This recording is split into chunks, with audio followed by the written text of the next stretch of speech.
Something just happened the last 2 weeks that is great for Warriors fans, and it's something that I take seriously because of what's at stake. I listen to people who have something to lose. For example, if some random YouTuber in his bedroom says, "Confirmed, Kristaps Porzingis traded," I don't take it seriously. But if Adrian Wojnarowski or Shams says it, I believe it, because those guys actually have something to lose. Their jobs and their reputation. The YouTuber has nothing to lose, so he'll say whatever. Should I be using this analogy right now? And there's a lot to lose in Las Vegas. For example, if someone in his bedroom says, "Porzingis traded in Vegas," the Westgate Superbook says the best odds to win next year are the Brooklyn Nets at 3-1, then the Lakers at 9-2, then the Warriors YouTuber has nothing to 1. That is better odds to win the championship than the Clippers or the Suns or the Jazz or the Nuggets or the Sixers, whoever. That is unbelievable. And they don't just make stuff up. Set these odds are so good at predicting stuff, they were able to build giant skyscrapers in the middle of a desert. Like, you know how Dubai is like a really rich city, super luxurious in the middle of the desert? So good at predicting oil money. That's how good Vegas predictions actually are. And those guys see the dubs, at least in the conference finals. This video explains why Vegas likes Golden State and what trades they make this offseason. Yo, it's Casey, this is AM Hoops. Skillshare is sponsoring today's video, and they've got thousands of classes that don't just help you learn, but they're actually inspiring, like hopefully today's video is. I like classes about business or productivity, but there's a lot more for creative people if that's who you are, like illustration or design or photography or video. But one of my favorites is called Stand Out on YouTube, Build a Successful Channel with Jazza. And this dude covers it all, like from how to do titles and thumbnails to what to say in your videos. And when I first got started, this class helped me grow a ton. And Skillshare in general is made just strictly for learning. So there's no ads, and they're making like premium classes all the time. So it's a lot better than learning on, say, like a YouTube or whatever, where there are ads. You're not sure what the quality is gonna be. On Skillshare, it's all top notch, and you can follow wherever your creativity takes you. But the best part is the first 1,000 people to click the link in the description get 1 free month of Skillshare Premium. It will be awesome for you and the channel. Check out the link down below. On to the video, and this means when Klay gets back, he's gonna be awesome, and the Dubs are gonna make a star trade. Actually, it only kind of means that, because there's one really important thing that you have to understand about how betting odds are actually set. And I don't want to turn this into a whole big lesson on betting, because I know that's not what you're here for, but this one thing is really critical. Vegas doesn't want to lose too much money on just one bet. So if they know that all the public is going to go and bet on one side of the wager, then they're going to make the odds a little better. So if that team wins, they don't have to pay out like so much that they lose the casino. So for example, if the Warriors should actually be like 12-1, which means you bet $1, you win $12. Well, so many people are betting them, so maybe they make it 8-1. So that if the Warriors do win, then they only have to pay out $8 to all those people, not $12. But that is still not all that the 8-1 thing means. I mean, the Warriors have never had this good odds to win it all since they had Kevin Durant. And that says something. The experts think they're going to have a legit chance to contend next year. In fact, the guy who actually sets the odds at Westgate, quote, "We are being aggressive knowing that people are looking to support them with the return of Klay and trade assets with Wiggins, Wiseman, and picks.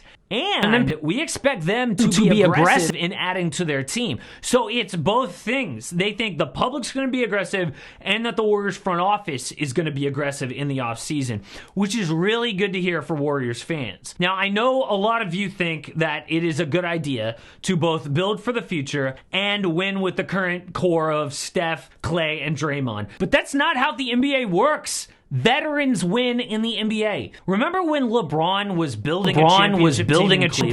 He went out and got veterans to join him, like Kevin Love or or Richard Jefferson. He wasn't inviting like super young guys to the team. They even flipped the #1 pick, Andrew Wiggins, for Kevin Love. So look, James Wiseman, I think eventually he'll be a good fit with Steph and Draymond. There were some flashes last year, but it'll take time. It'll take time.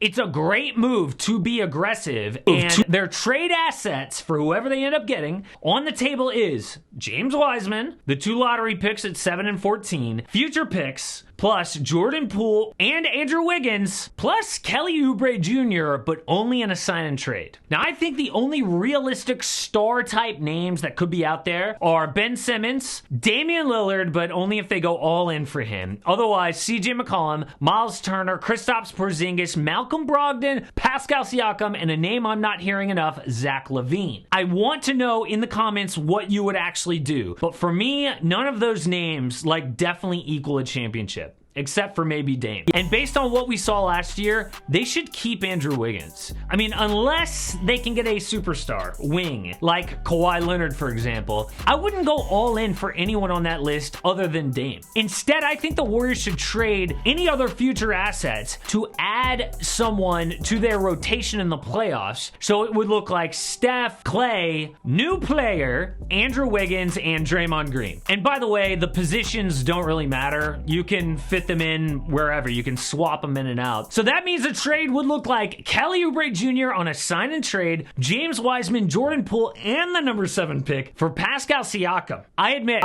this is an overpay for Siakam, but hear me out. There are 2 reasons why the Warriors would pay this. First, the market for players as good as Siakam is high. I admit, you gotta overpay. Second, the Raptors are agreeing to give Oubre a lot of money in this scenario. At least $20 million money in this scenario. So they're taking on some of the risk too. And that means a starting lineup of Steph, Klay, Wiggins, Siakam, and Draymond. They would need to sign a veteran center on a minimum or re-sign Marquise Chris on a minimum. But Siakam fits great. He's good in transition. He will be in a great role as a #3 or even a #4. I mean, he shined in Toronto when Kawhi and Kyle Lowry were both playing like all-stars, right? But Pascal took kind of a step back when he had more responsibility. I think this will be a great role for him. On defense, and Draymond would lock people down as a 1-2 punch. Now, I could make the case for other names on the list, but the point is, Golden State should not go all in with all the assets we listed, unless it's like Damian Lillard, Bradley Beal, Kawhi Leonard, one of those guys. Instead, they should keep Wiggins and get one of the realistic stars on my list. And if they do this, I think Vegas is right. Golden State would be a legit title contender. Just look at the West next year. I mean, I don't see one dominant team. I think the Jazz and the Suns and the Nuggets and even the LA teams are really good, but Golden State would be right in that mix if they have one of those playoff rotations we mentioned. Just look at the West. Big reason they'll be aggressive is for Steph Curry. I mean, this dude doesn't want to sign a massive extension till retirement to be on a team that's going to win 8 years from now. This dude doesn't want to to win next season, at least contend. They call him the babyface assassin because he looks super chill on the outside, but inside, dude is a killer. Michael Jordan was a killer. He wouldn't take this draft and develop crap. The Warriors dude is a killer. Potentially lose the best player in franchise history if they play it safe this offseason. Vegas knows that too, which is why the Dubs have the third best odds to win the title.